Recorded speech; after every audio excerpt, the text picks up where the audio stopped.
Jagat raya, entitas yang dibentangkan Tuhan untuk dihuni manusia.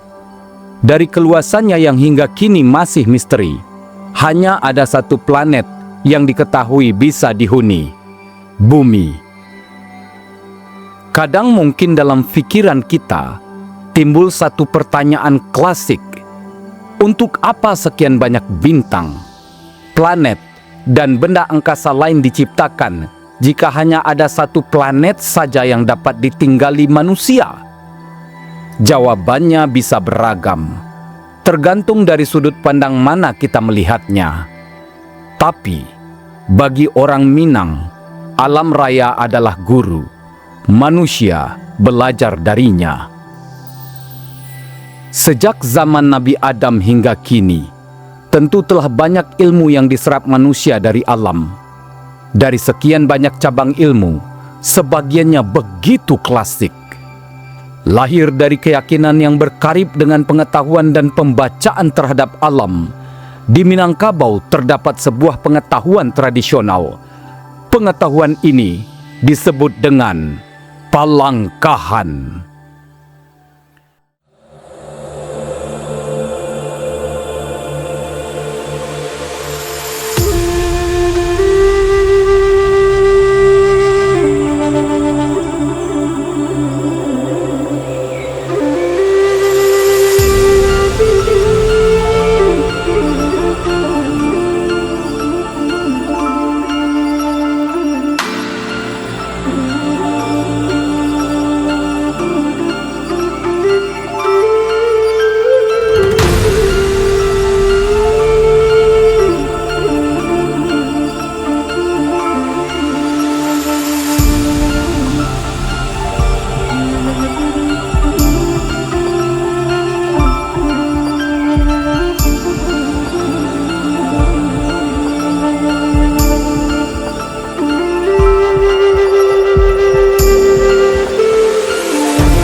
Ilmu kuno ini adalah kearifan lokal atau tradisi untuk menentukan hari baik.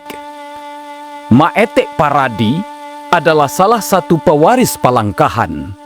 Petani sederhana dari Toboh, Kabupaten Padang Pariaman ini fasih menjabarkan hal-hal terkait dengan palangkahan.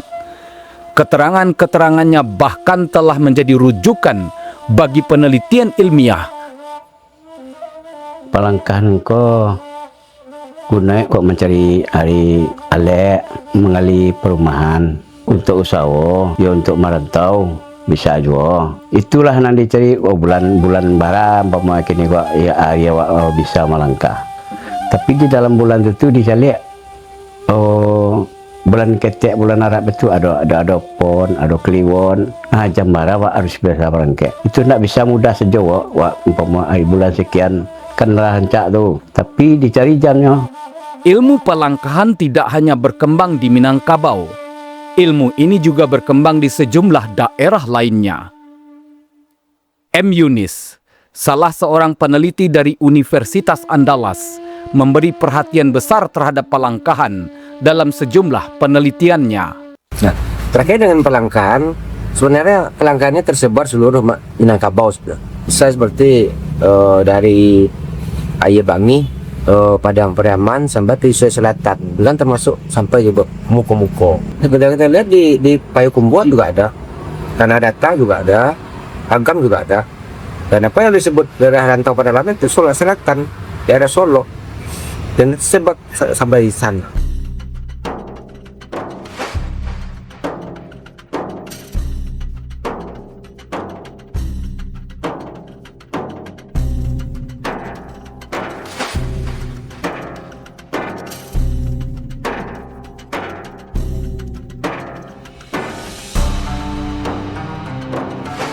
Baik Maetek Paradi maupun M. Yunis mengemukakan hal yang sama tentang keterkaitan antara palangkahan dan tarekat Syatariah. Iya, dari pengajian lah, pengajian artinya yang bergabung jo Satriyah, karena ulama dalam ya. Peran dan pengaruh ulama dari aliran tasawuf ini cukup besar dalam perkembangan ilmu palangkahan. Nah, sistem palangkahan itu lebih banyak berkembang ya, seperti yang saya temukan di lapangan, berkembang dikembangkan oleh ajaran tarekat Sataria. Di mana-mana sistemnya hampir sama, mirip, cuma variasi namanya saja yang berbeda. Ada yang namanya galah selapan, ada selapan harimau, ada tanong, itu pun perbedaan variasi saja. Tapi tetap masing-masing ahli palangkahan tetap mengakui bahwa dasar mereka adalah Sataria. Siapa saja bisa berkonsultasi dengan pewaris ilmu palangkahan seperti Metek Paradi. Bila yang bersangkutan membutuhkan saran mengenai waktu-waktu yang baik dalam menggelar kegiatan, memulai usaha, melakukan perjalanan, dan lain sebagainya, dapat langsung menemuinya. Tidak ada syarat khusus, selama yang dilaksanakan itu adalah perbuatan baik. Ya, Metek menolak melayani konsultasi untuk pekerjaan-pekerjaan yang buruk, apalagi bila sampai merugikan orang lain. Kalau itu rukun syar'i tidak ada, terkecuali menuntut kecuali beraja. Kalau beraja ya ada rukun syar'i. Tapi kalau untuk meminta umpamanya saya nuka muka usaha di Senan, tu diminta secara pelanggan, itu tidak ada. Itu secara pribadi itu entah ya. Hendra Maulana adalah Ketua Gerakan Pekerja Seni Indonesia. Ia membutuhkan pertimbangan tentang waktu dan tempat yang tepat untuk menggelar festival seni dalam waktu dekat. Metek nampak ya? Metek di tengah sawah tadi nampak, Pak. Oh, sawah aja. Lupa ya mencari metek-metek ya. Yo, apa? Mana tahu tak? Waalaikumsalam. Alah, sehat metek. Oh, sehat. Oh, apa yang mana macam metek tadi lu butan ya. Siapa sih kau metek ya? Ya, ajak kabar tu. Aku bertanya metek-metek ya. Juga perlu metek ya. Jadi lah. Sudah ngaji sental deh. Jadi metek. Tunggu metek. Ayo. Oh, lalu metek ya. Ayo. 4 tahun patang tahun 2005 kan kami sukses acara festival Sonbar namanya metek. Iya. Jadi bulan itu Juli. Nah, tahun kini ko awak sepakat untuk sama-sama jong kawan membuat acara tu kali metek. Jadi awak bertanya kami tu Arya Rancak di bulan kini, di bulan Juli lu cana kau li cocok tu metek. Harus bulan Juli yo. Setidaknya kalau pengennya yo Juli, tapi kalau ndak nampak ngetek beliau tunda bulan 8 kok bulan 9 tu ngetek. Oh, tunggu sebentar deh. Itu cari dulu. Siapa tu nak? Itu dipertong bulan lo, baga bulan ni. Jadi ngetek. Jadi dicari lam baga bulan ini kan. Ini bulan 6. Rabu kami 1 minggu.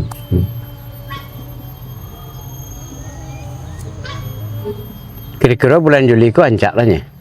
Tapi dari 22 tapi itu gak hujan seketik. Papa balik ancak tapi hujan seketik. Cuman lewek dah gitu ndak coba. Tapi kalau ancak 22 tu. Pergi gak hujan nya festival ko mau macam apa ko. Banyak ada tampilan seni budaya, ada penampilan pertandingan yang nyanyi sesumbar. Kini Senin Selasa Rabu kami cuma 1 minggu Senin Selasa Rabu. Ini 10 1 boleh Selasa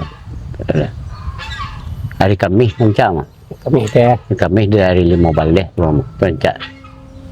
Jadi nak itulah kunjungan kemarin teh. Jadi hari Kamis teh di bulan Juli ya. Iya. Di tanggal di bawah 20 teh ya. Ya, di bawah 20. Salah lewek dari itu tuh ancak tapi kurang ancak. Kurang ancak ya. Kau dah ditundana sebulan Agustus ancak jo. Minta kawan jo banyak antara bulan Agustus jo bulan September teh karena di bulan Juli itu masih ada kawan-kawan kesibukannya. Di bulan apalagi bulan Agustus kebanyakan orang banyak merayakan hari kemerdekaan. Nah, otomatis di bulan 9 nih minta. Ya, no ada September tuh encak emang. Ini Juni kan? Ya. Juli ini kan? Ya. Juli. Juni, Juli, September, 3 bulan lagi nunggu teh. 3 bulan lagi. Ancam. Lokasi rencana mete di lapangan Embong Toboh teh. Tuh, Karena tempat itu lokasi rancak strategis, aman, jo masyarakat inan, lagian tempat nendo abu sawur sinan lapang lah teh. embung Toboh Kadang. Toboh Kadang. Ndak embung Toboh Timur dah. Ndak Toboh Kadang. Itu lebih kencak. Itu lebih kencak. Apa cara teh ah? Apa caranya supaya acara yang ingin tu berjalan lancar? Ada nak arah dari mete yang kau bawa. Sare kalau dewan ada nampak ya dah. Sare kekompakan mananya. Itu Gitu ya. So ada kayak orang tu sama nangkau hujan, kayak Itu ndak menangkau hujan tu ndak bisa. bisa teh. Mangga bisa hujan tu kan kekuasaan seorang. Cuman dipisahan tu ada.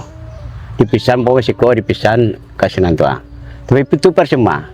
Jadilah mete mungkin itu yang awak pertanyaan mete. Mudah-mudahan di hari yang cocok tuh kita sepakati bersama di bulan 9 teh ya. Ya. Mete jangan tiba-tiba teh ya, waktu gua teh ya. Insyaallah. Nah, itu teh ya. Iyalah. Nanti. Nah, itu teh. Bila berkonsultasi untuk mendapat hari baik begitu mudah, lain halnya jika seseorang ingin mempelajari ilmu palangkahan. Sang pewaris akan selektif. Ada sejumlah syarat yang harus dipenuhi. Ini mah proses belajarnya mungkin ya. Kalau ada yang berminat mempelajari pengetahuan ini, tentu ya apa namanya, ini dianggap pakaian oleh ahli presi palangkahannya, pakaian kayak amalan. Kalau bagi orang tarekat amalan. Jadi kalau kita mempelajari bagaimana cara apa namanya, bagaimana cara kerja amalan ini, tentu ada prosesnya. Itu namanya baku mempelajari isinya. Dan tujuannya berguru itu apa? Ya untuk menjadi praktisi palangkahan juga. Ibarat pisau bermata dua, palangkahan tidak hanya dibutuhkan oleh orang yang berikhtiar dalam kebaikan. Orang-orang jahat pun membutuhkannya. Ada nomor ada. Kadang-kadang hanya untuk maliang, itu untuk buruk tak. Kalau untuk elok, kadang-kadang waktu bosan orang tu encak, lama jawa awaknya. Kadang-kadang orang tu begang bana mempermuai kan. Tapi tiap kena langkah awak apa, elok jadi sampai awak. Tu sana. Asal untuk nan elok. Tapi kalau untuk nan jahat, tak mungkin awak bisa dah. Sebab artinya dosanya tu dosa awak. Mungkin awak dulu kena dosa. Umpamanya untuk maliang. Untuk maliang orang minta kau untuk maliang. Itu jam berapa berangkat untuk itu. Itu tak bisa awak megih dah. Itulah awak nama maliang tu. Tidak hanya untuk aktivitas yang dilakukan di darat, palangkahan juga kerap menjadi pedoman bagi mereka yang beraktivitas di laut, terutama tentunya para nelayan. Lebih perguna lah. Umpamanya hari sekian, jam sekian lauk banyak kau aja. Tapi di sekian lauk habis. Kalau pawang mengecian tu nyo mambikan di langkah tadi. Dia ambil dari bulan pula. Bila waktu ketika nancak kecil awak mulai terjun. Jam sekian orang merangkak. Oh, nan siko kan nan tahu siapa seorang ni. Nali nama. Nyo sampai ke Padang. Tak apa beda, tu mencari bintang leh. Bulan ni tapi mencari bintang. Mencari lah bintang. Bulan ni jo. Tapi nyo mencari bintang. Nah, kalau bintang 5, bintang kalau aja kan. Senam bintang kalau aja. Koncak gitu. Selain untuk aktivitas yang umum, palangkahan juga menjadi pedoman dalam hal-hal khusus, bahkan darurat. Misalnya terkait perang dan kejadian bencana. Ya, kalau itu tuanku membonjol pun pernah menggunakan. Nah, membonjol itu sangat ditakuti oleh Belanda dan sangat dihormati oleh masyarakat karena kemampuannya dengan ilmu laduni. Ilmu laduni inilah disebut palangkahan. Nah, berapa tahun tuh Belanda berusaha menaklukkan Bonjol, tapi tidak pernah mampu ditaklukkan Belanda. Setelah itu kan Bonjol tertangkap itu karena pengkhianatan. Nah, dan dengan pedoman palangkahan inilah bagaimana Imam Bonjol menghadapi Belanda dan segala macam. Kemudian ada pengakuan veteran perang Sintua ketika Belanda berkantor di Lubuk Aluang. Nah, setiap minggu pejuang-pejuang di daerah ini melakukan menyerang ke daerah Lubuk Aluang. Nah, sebelum mereka menyerang, mereka biasanya bertanya dulu kepada Labai, Nenek Mama, kapan waktu menyerang yang baik dan hari apa, dan itu dicarikan dulu. Sehingga setiap kali menyerang Belanda, mereka selalu menang. Bagaimana misalnya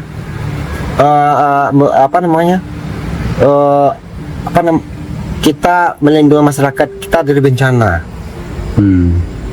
Itu referensi kali bagaimana mengurangi korban dari bencana. Tentu bisa kita rumuskan melalui pelanggan sehingga waktu-waktu bencana itu sudah kita rumuskan perkiraannya di sini hari ini dan jam ini, dan itu semuanya bisa dihitung melalui rotasi bintang tadi.